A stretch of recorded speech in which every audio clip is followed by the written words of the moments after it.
Making a quick version of the video that is not working about the Soaphead Church quiz.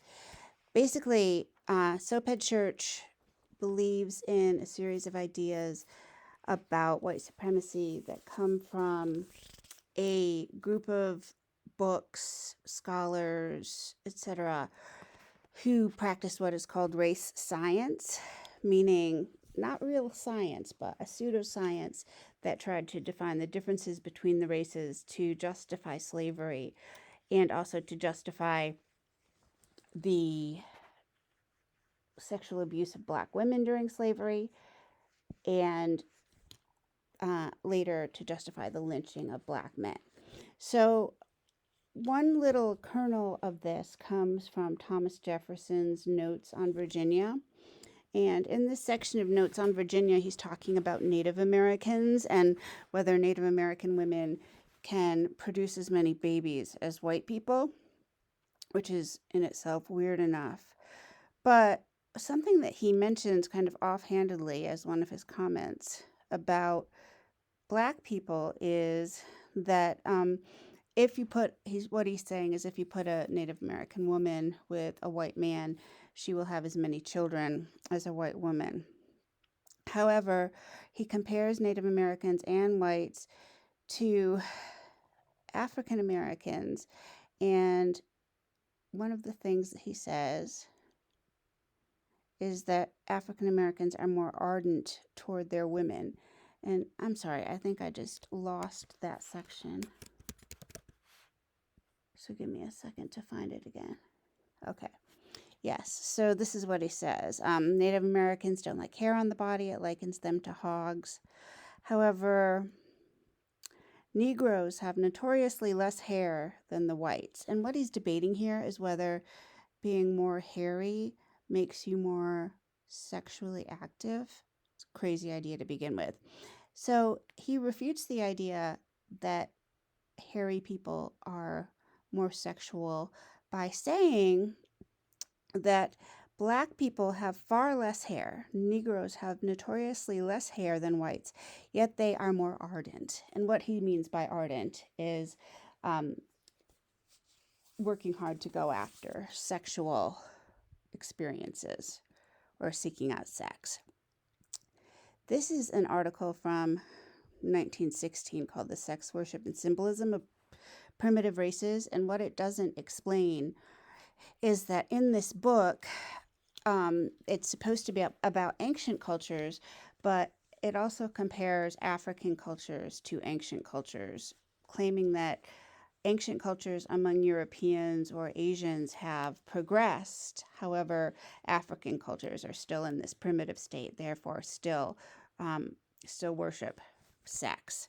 So that in itself is a ridiculous idea, but published by a psychologist in 1916. Soaphead Church specifically mentions degabano.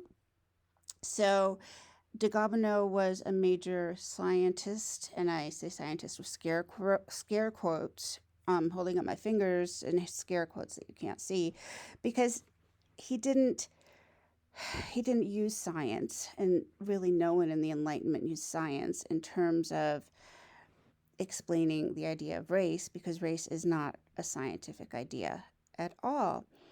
He said that human history was defined by the rise of pure races with superior characteristics, but if the races mixed with others, they lost their vitality and collapsed.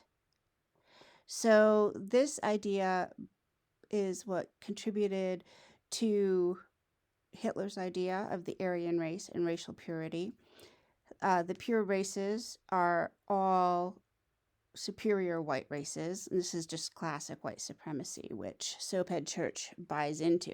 So when Soaphead Church talks about his white ancestry so proudly and has this aversion to people and things, it's because as a black man of white ancestry, he is deeply disturbed by his blackness, and that's kind of what makes him so crazy.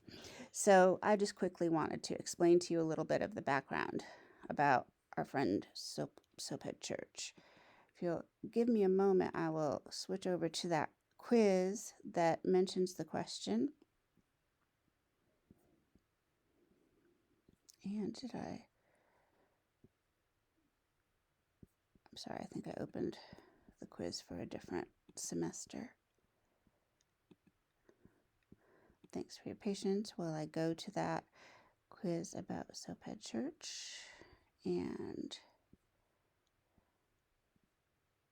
anyway, there's a series of pictures in the quiz, and one of them is degabano. So this is the video that's supposed to help you make a little bit more sense of Soaphead's hatred for himself. He's an arrogant man, but he hates himself because he hates that part of himself which is not racially pure, but he knows he has this racially pure ancestor. So when we get toward the end of the quiz, we have Madison Grant's The Passing of the Great Race, which Fitzgerald references in The Great Gatsby. I believe Madison Grant was a professor of biology at Princeton who promoted these ideas that Hitler then adopted. Here is the cover of degabano's book with the inequality of races. And here is a very different book by Antonin Firmin about the equality of the human races. And perhaps if you don't see the French, that's a little more difficult. But that's basically the quick background on why Soaphead is so crazy. I hope it's helpful and have a great day.